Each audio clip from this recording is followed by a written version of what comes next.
Muy bien. La reforma conciliar.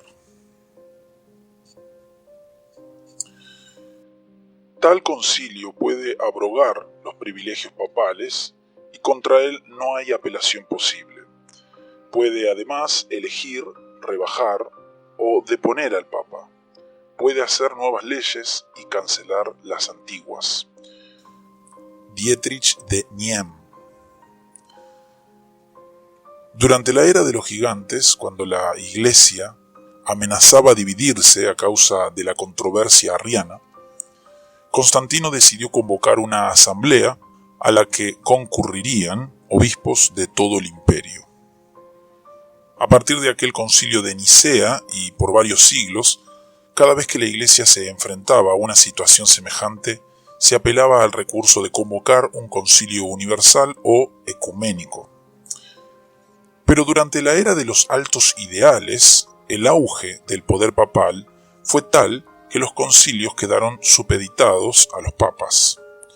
Ejemplo de esto fue, como hemos visto, el cuarto concilio de Letrán, convocado por Inocencio III, para aprobar una serie de medidas que él y su curia habían determinado de antemano. Pero ahora, con las tristes experiencias de la cautividad babilónica y del gran cisma de Occidente, comenzó a cobrar fuerza la idea de convocar un concilio cuya función fuera no sencillamente refrendar las acciones papales, sino reformar la Iglesia y resolver los problemas que los papas habían creado con sus ambiciones, sus pugnas y su corrupción.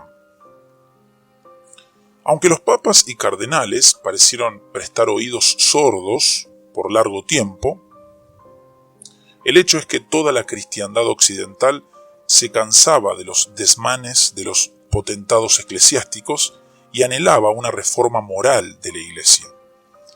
Durante el periodo de la cautividad babilónica, las voces de protesta vinieron mayormente de los países que estaban en guerra con Francia. Pero el gran cisma creó un clima universal de impaciencia con los manejos de los papas, puesto que fueron los eruditos quienes dejaron constancia escrita de su inconformidad. Nos vemos obligados a dirigir nuestra atención principalmente hacia esos testimonios. Pero al hacer esto, no debemos olvidar que para las masas no se trataba solo del escándalo de que hubieran dos papas, sino también sobre todo de la explotación económica que acarreaban la ostentación y las necesidades políticas y militares de los contendientes. La simonía, el absentismo y el pluralismo que servían la ambición de los poderosos redundaban en impuestos cada vez más altos para las masas. Así la Iglesia, que en sus primeros siglos y aún después, en sus mejores momentos, había sido defensora de los pobres, se convirtió en un peso más sobre las clases oprimidas. Mientras tanto, principalmente en las universidades, el descontento iba tomando forma teológica. Los estudiosos sabían que no siempre el obispo de Roma había tenido las prerrogativas que ahora reclamaba para sí y que los últimos siglos le habían concedido. A este conocimiento se unía el viejo espíritu del franciscanismo, que no había muerto y para el cual la pobreza voluntaria era una de las virtudes más encomiables. Por tanto, muchos de los que se opusieron a la autoridad excesiva del Papa y abrogaron por un concilio que reformara la vida y las costumbres de la Iglesia, eran eruditos franciscanos o ambas cosas.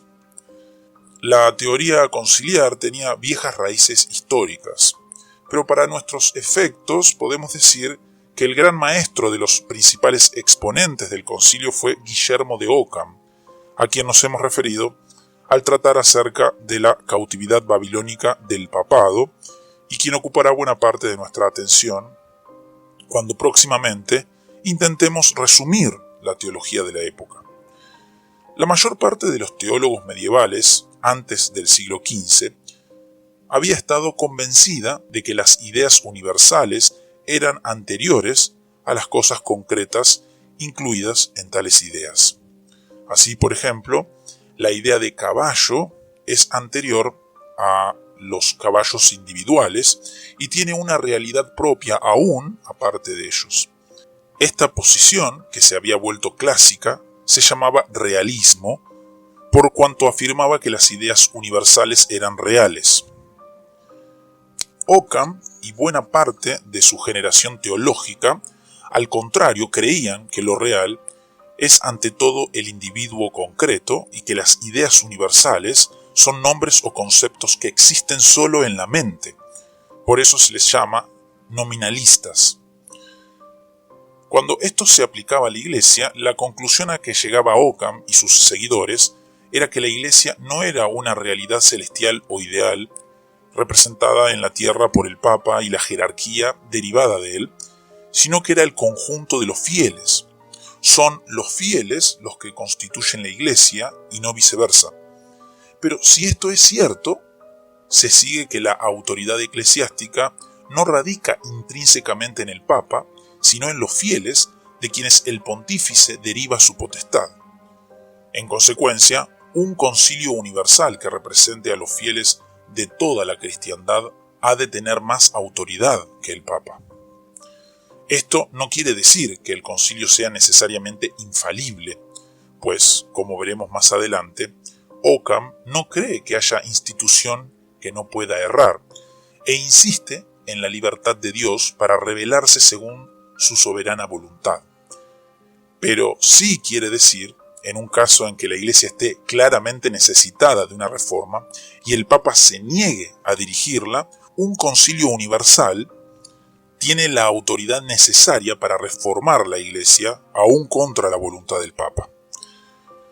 Occam desarrolló esta teoría cuando el Papa estaba en Aviñón, pero después, al producirse el gran cisma y verse claramente que los contendientes de ambos lados estaban más interesados en su propio poder que en el bienestar de la Iglesia, las teorías conciliaristas cobraron nuevo ímpetu. Para sus principales exponentes, la idea de un concilio universal no era solo el modo de poner fin al cisma, sino que era además el mejor instrumento para la reforma de la Iglesia. Los graves males de la época se le atribuían entonces a la excesiva centralización del poder eclesiástico. Luego, la función del concilio no podía limitarse a escoger entre los dos papas existentes o nombrar otro en su lugar, sino que el concilio tendría que ocuparse además de la reforma de la Iglesia, y parte de esa reforma era la descentralización del poder. Según decían muchos, sin concilio no hay reforma. Durante mucho tiempo todas estas ideas se discutían en las universidades y en las principales cortes de Europa, pero siempre existía la dificultad de que los conciliaristas no concordaban entre sí en cuanto a quién debería convocar el tan ansiado concilio. Durante los últimos siglos habían sido los papas quienes habían convocado los concilios, pero ahora había dos papas y por tanto una convocatoria por parte de uno de ellos haría peligrar la imparcialidad de la asamblea. Puesto que los primeros concilios habían sido convocados por los emperadores, algunos arguían que esa función le correspondía al emperador, o al menos a los soberanos temporales. Pero todos estos soberanos se inclinaban hacia uno u otro de los pretendientes, y por tanto un concilio reunido a iniciativa suya tampoco parecía ser el mejor camino para reformar la Iglesia. En esto estaban las cosas cuando los manejos de Benito XIII y Gregorio XII llevaron a los cardenales a intervenir directamente en la cuestión, abandonando a sus respectivos papas y haciendo una convocatoria conjunta, un gran concilio universal que debería reunirse en Pisa el año siguiente, 1409. Mientras los cardenales reunidos en Pisa acusaban a sus anteriores jefes de los más bajos crímenes, estos corrían a refugiarse, Benito XIII en Perpiñán, que pertenecía entonces a Aragón, y Gregorio XII en Venecia, de donde era oriundo. Tan pronto como se vieron a salvo, ambos trataron de adelantarse a los cardenales, convocando cada cual un concilio universal. El concilio de Benito XIII tuvo cierto éxito inicial, pues un número respetable de prelados acudió a él, pero pronto surgieron discordias entre los presentes y poco a poco todos fueron abandonando el lugar hasta que la asamblea se disolvió. Benito se retiró entonces a la fortaleza de Peñíscola, donde vivió 15 años más, insistiendo siempre en que era el legítimo sucesor de San Pedro. En cuanto a Gregorio, su situación era aún más precaria, pues no tenía un reino que lo protegiera como Benito tenía el de Aragón. Su pretendido concilio nunca pasó de ser un puñado de partidarios suyos a quienes nadie hizo caso. Por fin se retiró a Rímini. Mientras tanto, había llegado la fecha del concilio de Pisa. En la catedral de esa ciudad se reunió una multitud que incluía, además de los cardenales de ambos colegios, un gran número de arzobispos, obispos, abades y ministros generales de órdenes, así como varios centenares de doctores en derecho canónico y en teología. Puesto que todos los presentes sabían que la legalidad del concilio tenía que ser irreprochable, las sesiones fueron extremadamente ordenadas. Al llegar el momento de juzgar el caso de los dos papas, se siguió con todo cuidado el proceso formal. Por 3 días consecutivos, desde la puerta de la catedral, se les llamó por nombre, es decir, por sus nombres antes de ser papas, Pedro de Luna y Ángel Correr, pidiendo que se presentaran ellos o sus representantes. Cuando, como era de esperarse, tal llamada no obtuvo resultados, se procedió a un juicio formal. Tras largos días de testimonios contra los dos papas, se les depuso, declarando que el papado estaba vacante.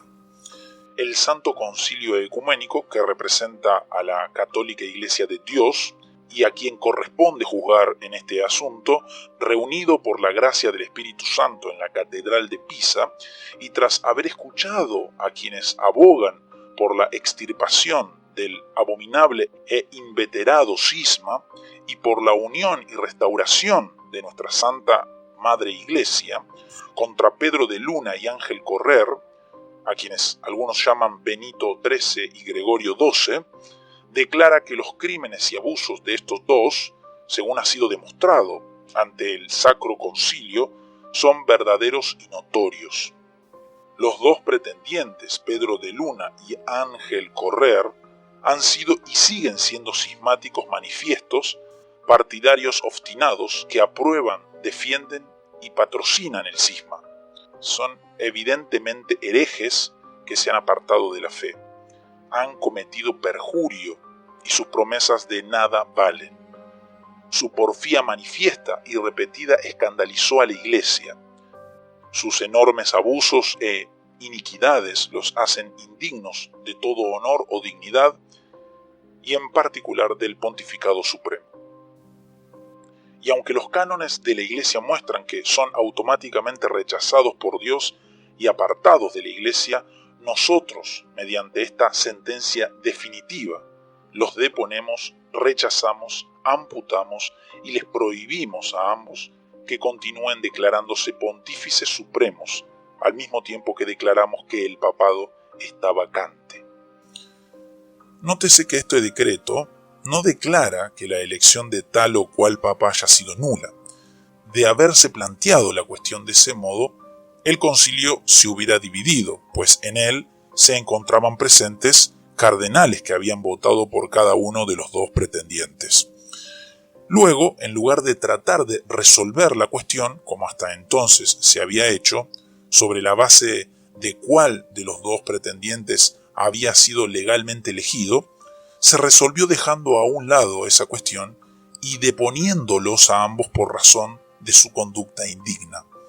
Aunque resultaba imposible determinar cuál de los dos era el papa legítimo, era de suponerse que uno de ellos lo fuera. Por tanto, el concilio declaró indirectamente que un papa, aunque fuese debidamente elegido, podía ser juzgado y depuesto por una asamblea que representaba a toda la Iglesia. si el papado estaba vacante, era necesario elegir un nuevo papa, puesto que los cardenales de ambos partidos estaban presentes en el concilio. Tal elección podía tener lugar inmediatamente. Pero la asamblea tenía otro propósito fundamental en su agenda. No bastaba con eliminar el cisma, era necesario dar al menos los primeros pasos hacia la reforma que tantos anhelaban.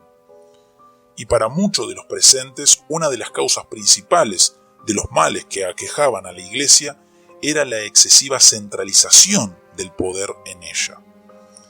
Luego, antes de elegir un nuevo papa y disolver la reunión, era necesario asegurarse de que el pontífice electo reconocería la necesidad del concilio y estaría dispuesto a acatar su autoridad. Por esas razones todos se juramentaron.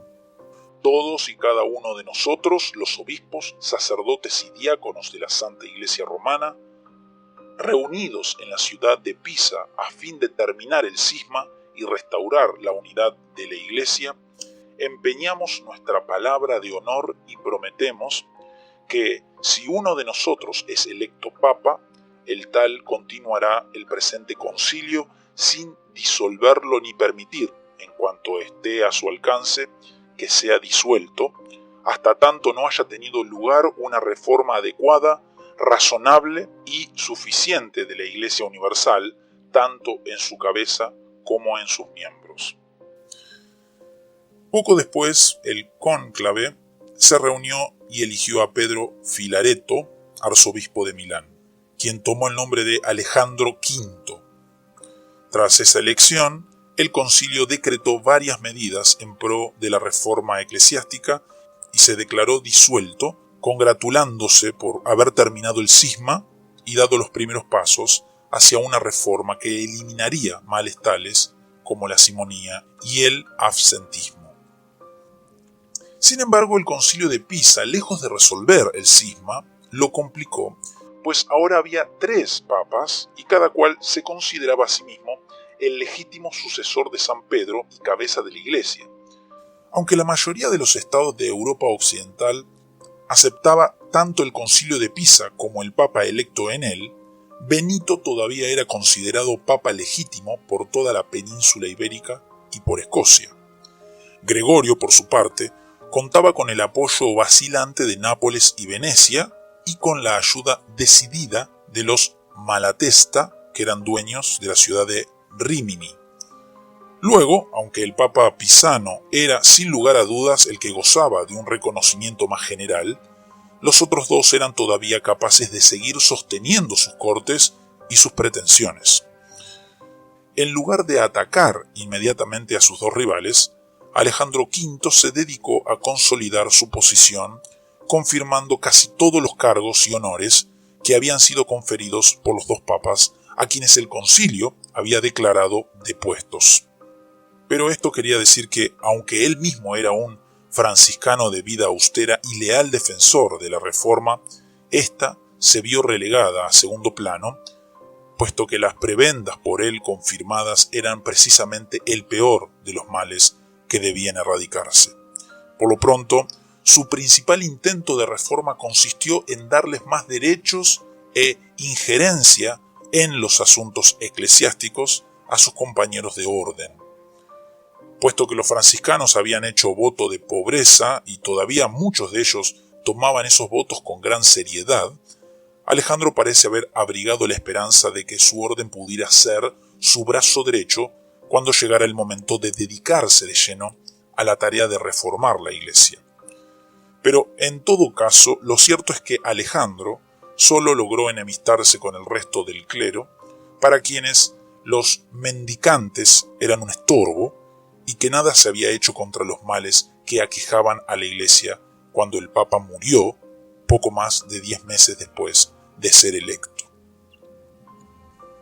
Alejandro murió en Bolonia y allí mismo se reunieron los cardenales para elegir a su sucesor, que resultó ser el menos digno de entre ellos, Baltasar Cosa, quien había comenzado su carrera como pirata y era a la sazón dueño, más que dueño tirano, de Bolonia.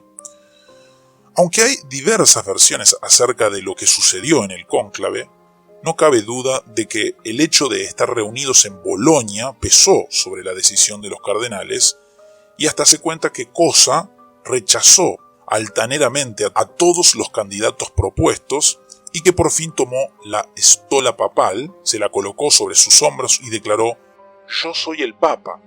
Sea cual fuere el modo en que el nuevo Papa fue electo, el hecho es que tomó el nombre de Juan XXIII y pronto trató de llenar sus arcas mediante una guerra contra Ladislao de Nápoles, de la que esperaba obtener rico botín. Pero las cosas no salieron como Juan esperaba, y pronto se vio solo y amenazado por los napolitanos que estaban a punto de tomar la ciudad. En medio de tales dificultades, Juan XXIII pensó que el mejor modo de garantizar la seguridad de Roma era convocar un concilio a reunirse en ella. Ciertamente Ladislao no se atrevía a tomar acción militar contra la sede de tan augusta asamblea, pero el pretendido concilio resultó ser una chanza. Muy pocos prelados se atrevieron a acudir a una ciudad en estado tan precario.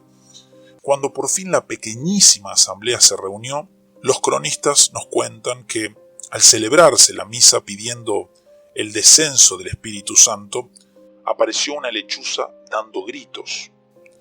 El incidente se volvió comedia cuando alguien comentó: «Vaya forma rara que ha tomado el Espíritu Santo». Al día siguiente fue necesario volver a interrumpir las sesiones para sacar la lechuza del recinto a fuerza de varas y pedradas. Mientras todo esto sucedía, los otros dos papas, Benito XIII y Gregorio XII, insistían en sus pretensiones. Y tras una breve tregua, Ladislao volvió a amenazar a Roma. No le quedó entonces al Papa Juan más remedio que huir de Italia y refugiarse bajo el ala del emperador de Alemania, Segismundo. Esto fue lo que condujo al Concilio de Constanza y al fin del cisma. Sin embargo, antes de pasar a narrar tales acontecimientos, debemos detenernos a aclarar una duda que puede haber aparecido en la mente del oyente. ¿Cómo es que si el Papa de quien estamos tratando se llama Juan XXIII, hubo en el siglo XX otro famosísimo Papa con el mismo nombre y número? Lo que sucede es que la Iglesia romana no reconoce como papas legítimos durante el cisma sino a Urbano VI y sus sucesores, tanto Benito XIII y su predecesor Clemente VII como los papas pisanos, Alejandro V y Juan XXIII, son considerados antipapas. Esto es necesario para la Iglesia romana, aun cuando de hecho Alejandro y Juan hayan sido reconocidos mucho más ampliamente que Gregorio XII, porque de otro modo esa iglesia tendría que declarar que el Concilio de Pisa depuso legalmente a Gregorio y que por tanto los papas están sujetos al concilio y no viceversa. Segismundo, el emperador de Alemania, cuya protección Juan solicitó, era en ese momento el más poderoso soberano de Europa. Durante largo tiempo, la corona alemana había estado en disputa, pero ahora se hallaba firmemente establecida sobre la testa de Segismundo, quien tomó el título imperial con toda seriedad y se dedicó a emular a Carlomagno. Las demás potencias europeas eran más débiles que él. Francia, la única que de otro modo pudo haberle hecho sombra, se encontraba debilitada por la guerra de los 100 años y por la disputa entre Armagnacs y Borgoñones. En tales circunstancias, Segismundo soñó con ser él quien le pusiera fin al cisma y quien iniciara la tan anhelada reforma eclesiástica. Por ello, cuando Juan XXIII acudió a él, el emperador accedió a protegerlo a condición de que convocara un concilio universal que debía reunirse en la ciudad imperial de Constanza. Cuando el concilio inició sus sesiones, a fines de 1414, Juan XXIII tenía razones para estar esperanzado, pues tanto el emperador como la inmensa mayoría de los presentes lo habían recibido con amplias muestras de respeto, dando a entender que lo tenían por papa legítimo. Pero al mismo tiempo había señales de peligro. En un sermón, el cardenal Pedro de Ailly, uno de los hombres más eruditos y respetados de la época, declaró que el concilio tenía potestad sobre el papado y que solo era digno de ocupar esta alta dignidad quien llevase una vida ejemplar. Poco después se escucharon comentarios en el sentido de que Juan era un papa indigno. Muchos de los presentes tenían dudas acerca de la posibilidad de llevar a cabo las reformas necesarias mientras él fuese papa. Cuando llegaron los embajadores de Gregorio XII declarando que éste estaba dispuesto a renunciar si los otros dos papas hacían lo mismo, la situación de Juan se volvió desesperada. Para colmo de males, el concilio decidió que las votaciones serían por naciones.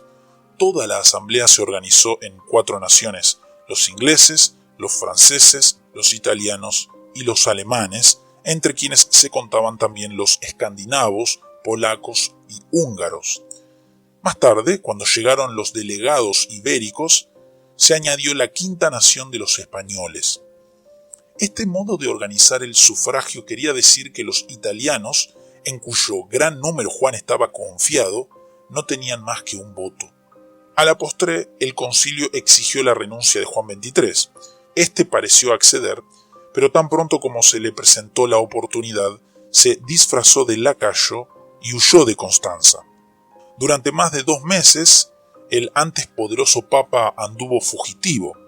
Cada vez se hacía más difícil su situación, pues su principal protector entre los nobles, el duque de Austria, fue aplastado por el emperador y a partir de entonces le fue casi imposible encontrar asilo. Cuando por fin fue apresado y llevado de vuelta a Constanza, estaba abatido y dispuesto a renunciar. Sin más tardanza, el concilio aceptó su renuncia y le condenó a pasar el resto de sus días prisionero por temor a que volviese a reclamar la tiara papal. Quedaban todavía 2 papas, pero el 4 de julio, poco después de la abdicación de Juan XXIII, Gregorio XII siguió su ejemplo. En cuanto a Benito XIII, sus seguidores quedaron reducidos a un puñado cuando el emperador Segismundo, mediante una serie de negociaciones con los estados ibéricos, logró que todos le retiraran su obediencia. Aunque desde su fortaleza en Peñíscola, el viejo cardenal Pedro de Luna continuó llamándose único papa legítimo y dándose el título de Benito XIII, ya nadie le hizo caso. A falta de papa, el concilio quedó como poder supremo y se dedicó a la reforma de la Iglesia. Poco antes, según veremos en otro momento, había condenado a Juan Hus y muchos de los presentes creían que esa decisión era un paso necesario en la tarea de librar la Iglesia de toda mácula de herejía o corrupción. Pero todavía faltaba dar pasos concretos para erradicar males tales como la simonía, el pluralismo y el absentismo. A esta tarea se dedicó entonces el concilio y pronto descubrió que, aparte de una serie de decretos de carácter general, era poco lo que podía hacerse de inmediato. Por tanto, la asamblea se contentó con promulgar una serie de medidas contra los abusos de la época y se dedicó a otras 2 tareas que aún quedaban pendientes. La primera era la elección de un nuevo papa. La segunda, mucho más importante desde el punto de vista de los conciliaristas, era asegurarse de que hubieran concilios periódicos que se ocuparan de que los papas llevaran a cabo las reformas necesarias. Cansados de un concilio que había durado 3 años, los miembros de la asamblea decidieron que, en lugar de insistir de inmediato en la reforma, sencillamente garantizarían que el movimiento conciliar pudiera continuar y después elegirían un nuevo papa. De la continuación del movimiento trataron de asegurarse mediante el decreto Frenkens, que ordenaba que volviera a haber asambleas conciliares en 1423, 1430 y cada 10 años a partir de entonces. Hecho esto, entre los cardenales presentes y una comisión del concilio, eligieron un nuevo papa que tomó el nombre de Martín V. El gran cisma de Occidente había terminado. pero el movimiento conciliar, que había logrado gran auge debido al cisma, pronto comenzó a decaer. Los próximos años fueron un periodo de tensión creciente entre la doctrina conciliarista y la de la monarquía papal. Martín V, que era hábil diplomático, se cuidó de no contradecir los decretos del Concilio de Constanza, pero tampoco confirmó los que estaban dirigidos contra su poder. En obediencia a lo ordenado en el decreto de Frenkens del Concilio de Constanza, el Papa convocó una nueva asamblea que se reunió en Pavía y después se trasladó a Siena huyendo de la peste. Pero este concilio, ahora que el cisma había terminado, tuvo poca asistencia y al año siguiente Martín lo declaró concluido, sin haber aprobado más que algunos decretos de menor importancia. Al acercarse la fecha en que debía reunirse el próximo concilio, 1430, el Papa dio muestra de querer pasar por alto lo declarado en Constanza, pero se percató de que las ideas conciliaristas tenían todavía mucha fuerza y a la postre convocó al concilio que se reunió en Basilea. Martín V murió poco después de convocado el concilio y su sucesor, Eugenio IV, cometió el grave error de tratar de disolver la asamblea. La reacción no se hizo esperar. El cardenal Cesarini, a quien Martín V había nombrado presidente de la asamblea, se negó a obedecer el decreto de disolución. Esto inmediatamente volcó la atención de Europa hacia el concilio, que hasta entonces no había causado gran revuelo. En Basilea, el conciliarismo más extremo se adueñó de la reunión. El prestigioso erudito Nicolás de Cusa sostenía que sólo el concilio era infalible y que por tanto los allí congregados no tenían obligación de obedecer al Papa, sino más bien de juzgarlo si no actuaba debidamente. Los cardenales Cesarini y Eneas Silvio Piccolomini, quien después sería Pío II, defendían tesis semejantes. El emperador Segismundo se negó a reconocer el decreto de disolución y presionó al Papa para que lo retirara. Por fin, viéndose solo y desamparado, Eugenio IV se rindió y declaró que el concilio de Basilea estaba debidamente constituido. Esta capitulación de Eugenio IV parecía señalar hacia el triunfo final de las doctrinas conciliaristas. A partir de entonces, el concilio de Basilea dio muestras de pretender continuar reuniéndose indefinidamente y gobernar la Iglesia directamente. Una serie de medidas fueron limitando el poder del Papa y cortando sus recursos económicos.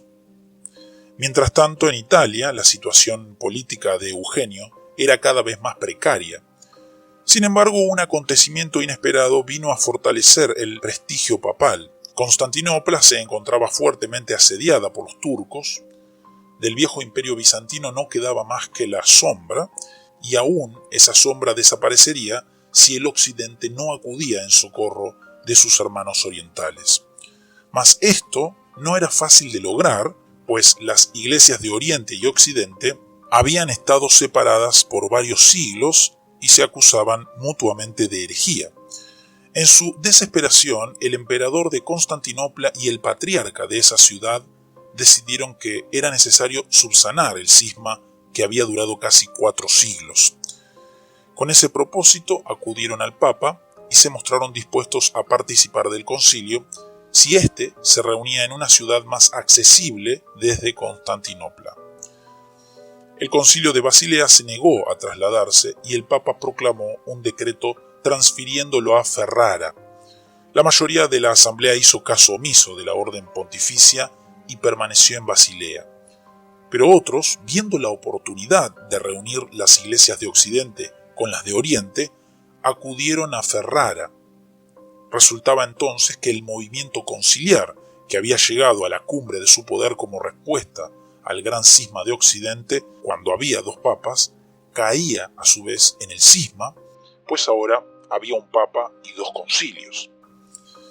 El concilio de Ferrara, que después se trasladó a Florencia, contaba con pocos prelados y el resto de la cristiandad le hubiera prestado poca atención de no haber sido, porque en julio de 1439 se proclamó solemnemente la reunión entre las iglesias bizantina y occidental. A fin de lograr esa reunión, tanto el emperador como el patriarca de Constantinopla aceptaron la supremacía papal.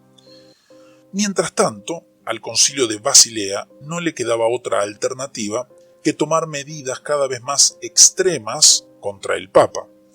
Eneas Silvio Piccolomini y Nicolás de Cusa abandonaron la idea conciliar y tomaron el partido del Papa. Uno a uno, los diversos reinos y señoríos de Europa le fueron retirando su apoyo a la Asamblea de Basilea, cuyos miembros eran cada vez menos. Por su parte, lo que quedaba del viejo concilio inició un proceso contra Eugenio IV, a quien declaró depuesto. En su lugar fue nombrado Félix V. Luego, ahora no solo había dos concilios, sino que el movimiento conciliar había resucitado el cisma papal. Sin embargo, ya casi nadie le hacía caso a aquel sínodo, que poco después se trasladó a Lausana y acabó por disolverse. Cuando por fin Félix V renunció en 1449, el papado romano había resultado vencedor indiscutible de las ideas conciliares.